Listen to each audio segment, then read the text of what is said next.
Hi there! Today I'm going to be doing part of my countdown to Christmas, and I want to show you a few Christmas traditions that you might see here in Denmark. One of them is an advent calendar, but this isn't just your average advent calendar. This one is for adults. Stay tuned.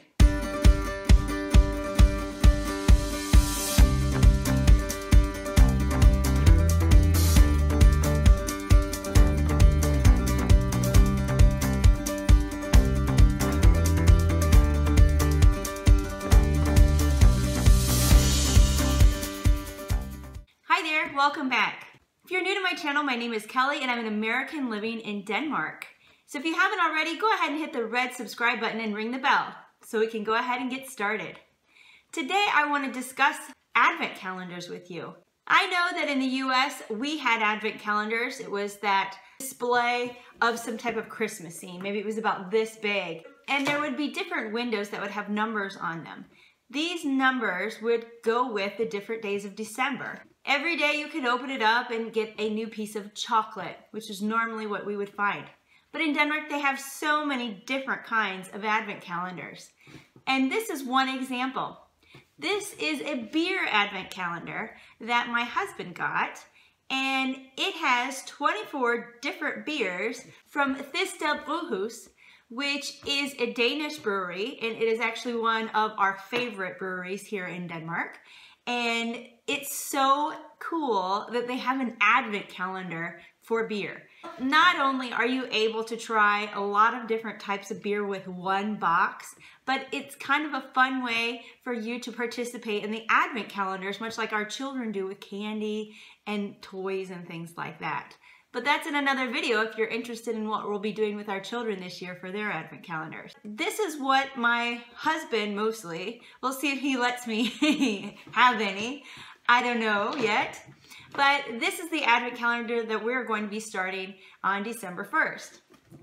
And if you get a good look at it right here, you can see that on the top there are different numbers and different pictures.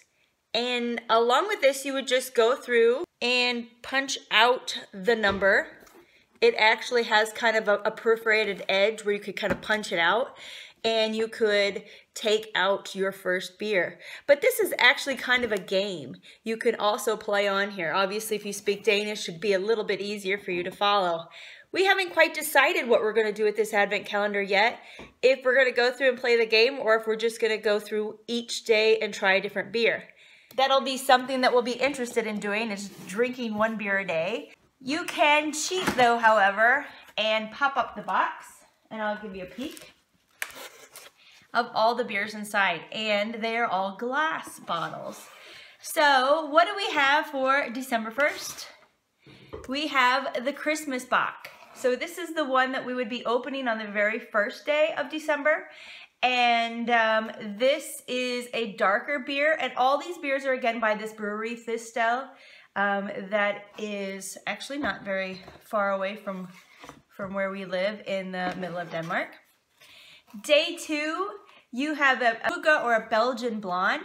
So this beer is very typical of what you would generally get in Belgium. There are a couple of well-known Belgian brands that have a blonde beer, and this is a beer that's very similar to that. The next one is the American Pale Ale, and this one is called Boston. We have had this one before, and we already know that we like this one, and we were very, very pleased with what we found with that. Day number 4. Day number 4 is an organic classic beer, which this one is a dark beer. I particularly like the darker beers, so it could be that my husband's trying this one and then passes it off into my direction, so I'll be looking forward to December 4th, most definitely. Here's another organic beer, and this one is kind of a light beer again.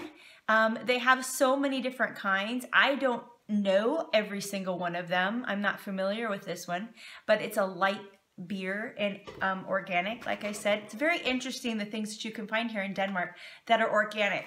It's a very eco-friendly country, so it's quite interesting. This one is called the Jule Steinöl. And in this case, this one is Jule. When you see anything like that, that means that it has to do with Christmas. So this is a Christmas-inspired beer. And it says that, you know, it's the perfect beer to have for your Christmas meal.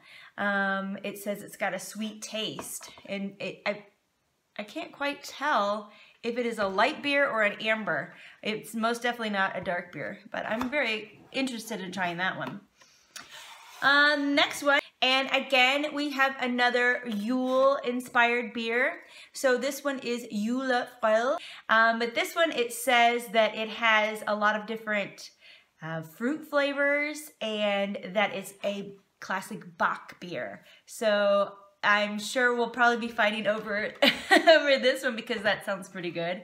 And you know, when you hear something as being a Christmas beer, you know that it's very limited in the amount of time that it's offered. So I'm really going to want to try that one.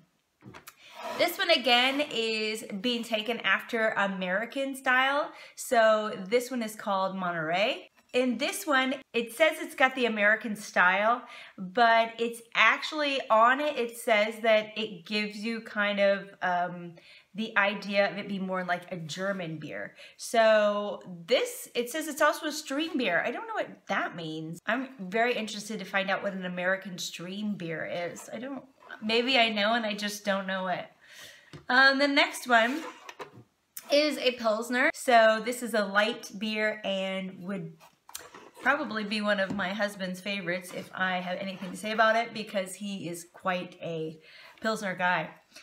We are here with another Belgian-inspired beer. This one is called Ghent. This one is another dark beer, and I just love how these are all kind of organic.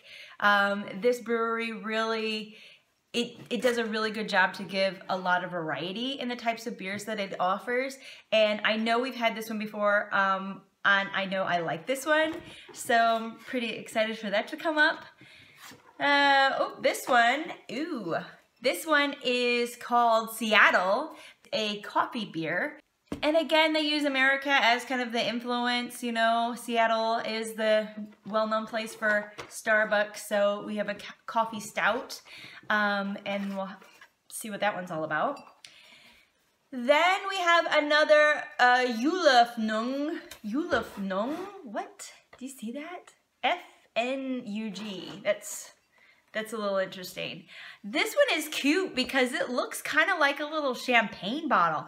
And it's pretty. It's got like a little Christmas display. Again, Yule means Christmas. So you have a Christmas-inspired beer. And this one says that it's kind of a red or like an amber, so, and it's good around the Christmas table, so I'm really excited about that one. I think it's nice to kind of find some different holiday beers that you can look forward to every year, and I mean, this is kind of cute. I'm really excited to try that. Okay, and then we have another Pilsner. And then, this one looks really interesting. This one is called Sweet Gale, and you see that how a lot of them are kind of in English. And it says that this style has been around since like the Middle Ages. Wow, it doesn't really tell you a whole lot about it. Lager, I don't know.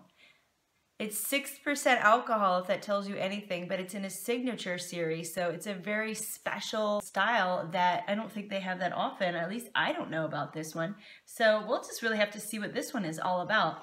That seems really interesting. Then we have one, again, that's another Belgian-inspired. So this one is called Liga. I guess if I'm pronouncing this one right, and this one is a wheat beer, and so it's very light. I don't know, but I'm very excited to try that one. See how it kind of relates to the Belgian beers. This one looks really retro, a double brown stout. Ooh, I know this one's coming my way. My husband is not the biggest fan for dark things, and I like. So this one is going to be very, very nice. I really like porters. And again, look at the fun. little detail. And this looks so retro to me. This looks very, I don't know, 1970s, maybe 1980s. I'm really excited about this one. I mean, a porter, yes, count me in, but then also I'm really kind of interested just to see what it's all about. Okay, so here we go with the next one, Uspelt. This one, again, has some really interesting and kind of retro looking detail to it. But this one also says that it's Belgian inspired and it has a good taste. So I don't really, again, it says it's really good for lunch. And anytime it says that it's really good for lunch, in my opinion, that's like saying it's a light beer. You know, it's nothing that's going to make it too difficult for you to function for the rest of your day. We are getting in the home stretch here and we have a classic. Again, I really like this kind of retro labeling. It's so interesting. But this one says that it's one of Denmark's best classic beers. So it looks a bit light if you ask me. I think Denmark is known for having lighter beers. And yeah, I'm really excited to try that one. 4.6% alcohol for some of these. There's a lot of variety in what you'll find. Okay, now we're on the last strip of beers for the Christmas countdown calendar. And this is when we're getting closer to Christmas. And Nicholas, ooh, that sounds fun. But this one is really kind of cute, I think. I mean, yeah, when you're thinking about beer, you're like, who cares if it's cute? But I really like the design again on this one. And it says that it is a dark beer and that it's full Christmas beer. And it says that it is inspired by the US. So I'm really interested to try out a dark Christmas beer that is inspired by American beers. This one is probably going to be going to me, so I'm looking forward to trying Nicholas when that comes up. Okay, 20. Oh, we have another one that is very much like, what was it, this one?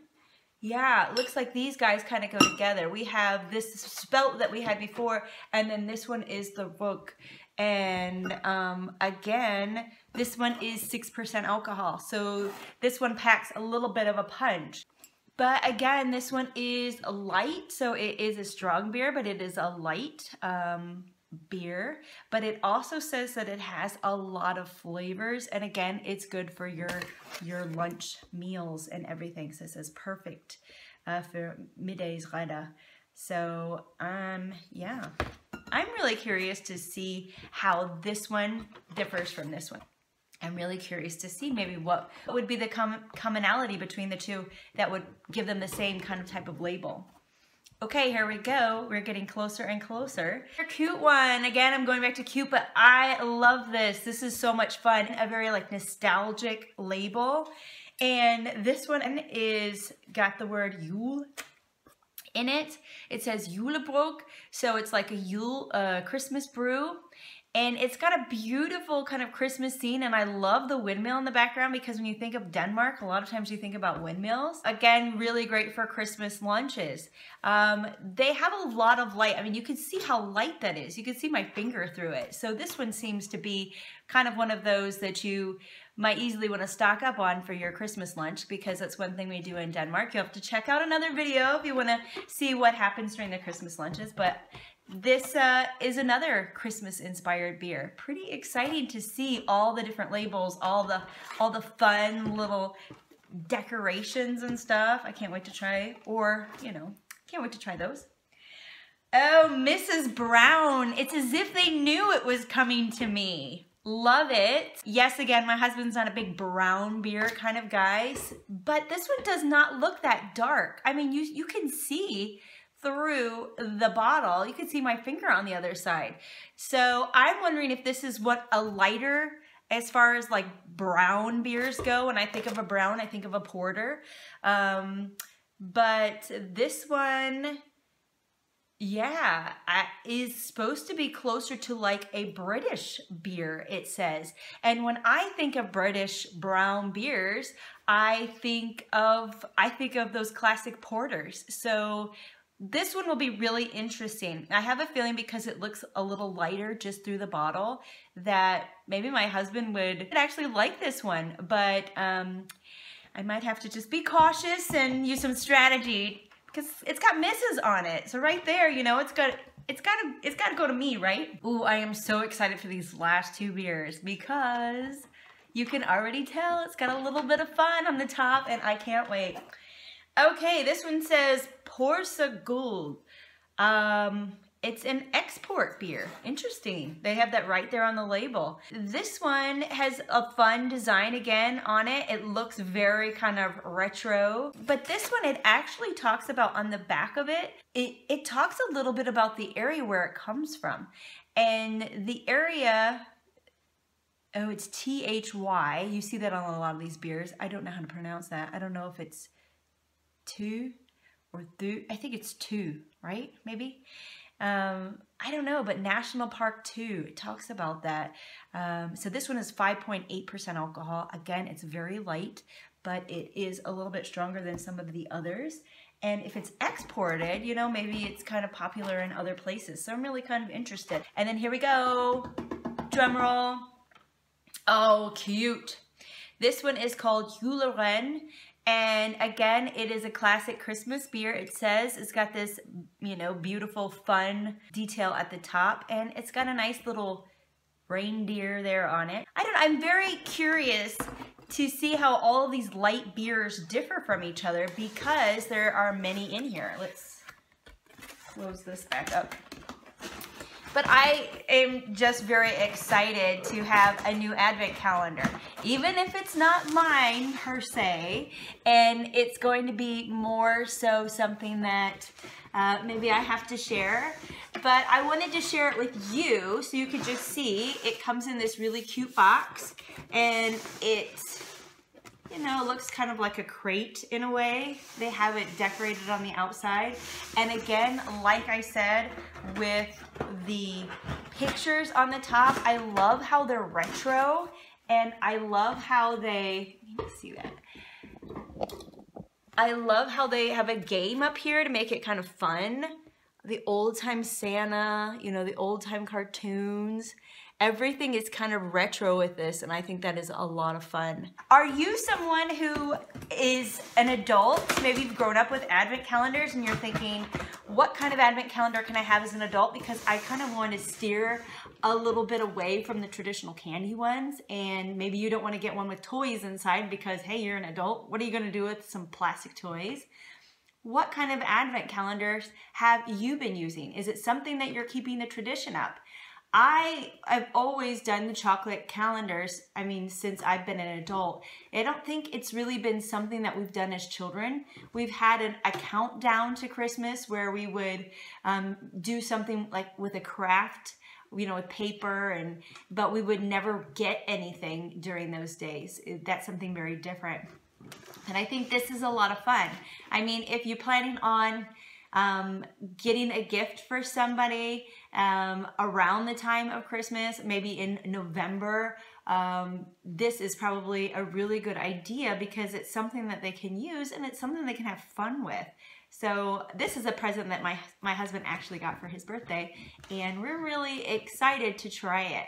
But let me know about you. Are you planning on using an advent calendar in your house, with your family, by yourself? What kind of advent calendar is it?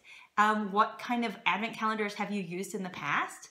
I'm really excited to find my advent calendar. I actually haven't purchased it yet, but I'm going to be going out and having a look at different advent calendars and thinking maybe I should, you know, switch it up instead of just doing a basic chocolate one this year. If you've got any suggestions, let me know about it in the comments. Perhaps I'll do another video for some other advent calendars just so you can see what is inside. Thanks for coming along in this video. Don't forget to check out my blog where I talk about life in Denmark and also what I think about the different holidays that they have here and how they celebrate them. You can find the link above. As always, take care.